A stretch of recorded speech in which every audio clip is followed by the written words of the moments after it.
அதிமுகவின் பிரம்மாஸ்திரம் இரட்டை இலை அது கிடைப்பதற்கு ஜானகி மிக பெரும் தியாகம் செய்தார் என நடிகர் ரஜினிகாந்த் குறிப்பிட்டார்.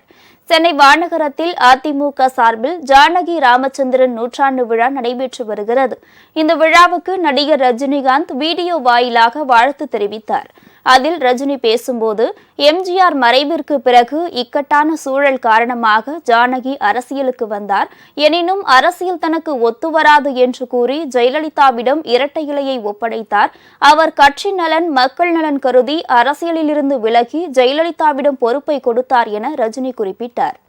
எம்ஜிஆர் மறைஞ்ச பிறகு அவர் அரசியலுக்கு வந்தது அது அரசியல் விபத்து, பொலிட்டிக்கல் ஆக்சிடென்ட். அவர் கொஞ்சம் கூட அதில் ஈடுபாடு இல்லை, இஷ்டமே இல்லை. ஒரு சூழ்நிலை ஒரு கைதியாக இருந்து சில பேருடைய வற்புறுத்தி அது அரசியலுக்கு ஒரு சிஎம் ஆனாங்க.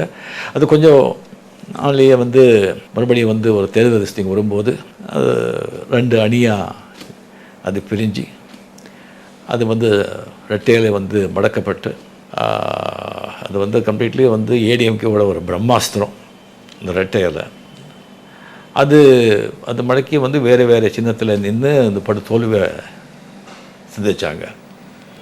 அந்த மாதிரி ஜானகி அம்மா அவர்கள் கம்ப்ளீட்லி யாருடைய ஆலோசனையை கேட்காம அப்படி உட்காந்து அவரே முடிவெடுத்து ஜெயலலிதா அம்மா அவரை கூப்பிட்டு, இந்த பாருமா, இந்த அரசியல் எனக்கு சரிப்பட்டு வராது, அதுக்கு நீங்கள் தான் கரெக்ட், நீங்கள் இந்த திறமை இருக்குது, அந்த தைரியம் இருக்குது, அந்த பக்குவம் இருக்குது, அந்த ஒரு தான் அதை அவர் ஸ்தாபித்த அந்த பெரிய அந்த கழகத்தை முன்னு கொண்டு வர்றதுக்கு, அதை இன்னும் பெருசாகிறதுக்கு உங்களால் தான் முடியும், என்னால் அது முடியாது, எங்கே சைன் பண்ணுன்னு சொல்லு, நான் சைன் பண்ணுறேன்னு சொல்லிவிட்டு ஃபுல்லாக சைன் பண்ணி ரெட்டை இலையை வெளியே இது பண்ணி அது கம்ப்ளீட்டாக ஜெயலலிதா அம்மாக்கிட்ட அதை ஒப்படைச்சு அரசியல் ஒதுங்கிட்டார். அது எவ்வளோ பெரிய ஒரு குணம், ஒரு இது